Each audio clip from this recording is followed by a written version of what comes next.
जिस श्री कृष्ण ने गीता का ज्ञान दिया वही महाभारत का युद्ध नहीं रोक सके।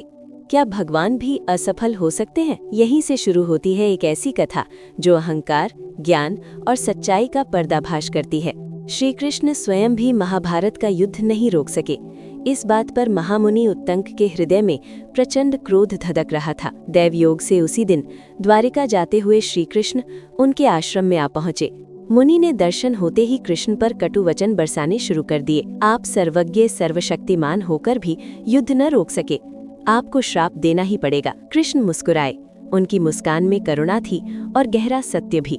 वे बोले, महामुनि, यदि किसी को ज्ञान दिया जाए, समझाया जाए, मार्ग दिखाया जाए और फिर भी वो विपरीत आचरण करे तो इसमें ज्ञान देने वाले का क्या दोष? यदि मैं ही सब कुछ कर देता तो इस संसार में इतने मनुष्यों की आवश्यकता ही क्या थी? पर उत्तंक का क्रोध शांत नहीं हुआ। वे श्राप देने को उद्यत दिख रहे थे।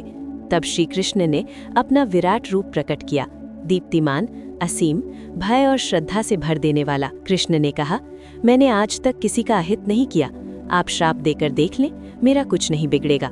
हाँ, यदि आपको कोई वर चाहिए तो मांग लीजिए। तब उत्तंक ने कहा, तो ऐसा वर दीजिए कि इस मरुस्थल में भी वर्षा हो और ये भूमि हरी भरी हो जाए।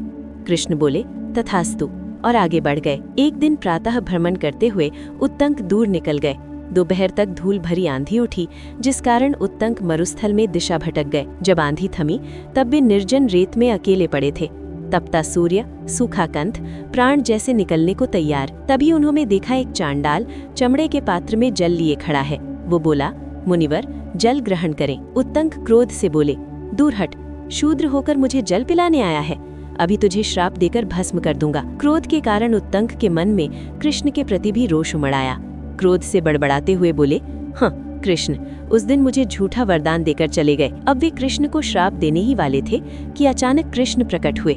उन्होंने शांत स्वर में कहा, महामुनि, आप तो कहते हैं आत्मा ही इंद्र है और वही परमात्मा है, तो बताइए, इस चांडाल की आत्मा में क्या इंद्र नहीं थे? अब सुनिए महामुनि, दरअसल ये स्वयं इंद्र थे जो आपको अमृत पिलाने आए थे, पर अपने क्रोध के कारण आपने उन्हें ठुकरा दिया। अब मैं आपकी कैसे सहायता कर सकता हूँ? इतना कहकर श्री कृष्ण अदृश्य हो गए और वो चांडाल भी। उत्तंक स्तब्ध रह गए। उन्हें अनुभव हुआ, जाति, कुल और जान के अभिमान में डूबकर मैंने शास्त्र को व्यवहार में नहीं उतारा। यदि कौरव पांडव भी श्री कृष्ण की वाणी न मान सके तो उसमें कृष्ण का क्या दोष था? तो दोस्तों, महापुरुष केवल मार्ग दिखा सकते हैं, चलना हमें स्वयं पड़ता है। ज्ञान सुन लेना पर्याप्त नहीं, उसे आचरण में उतारना ही सच्ची साधना है। सब्सक्राइब, फॉलो, लाइक करना न भूलें। जय श्री कृष्ण।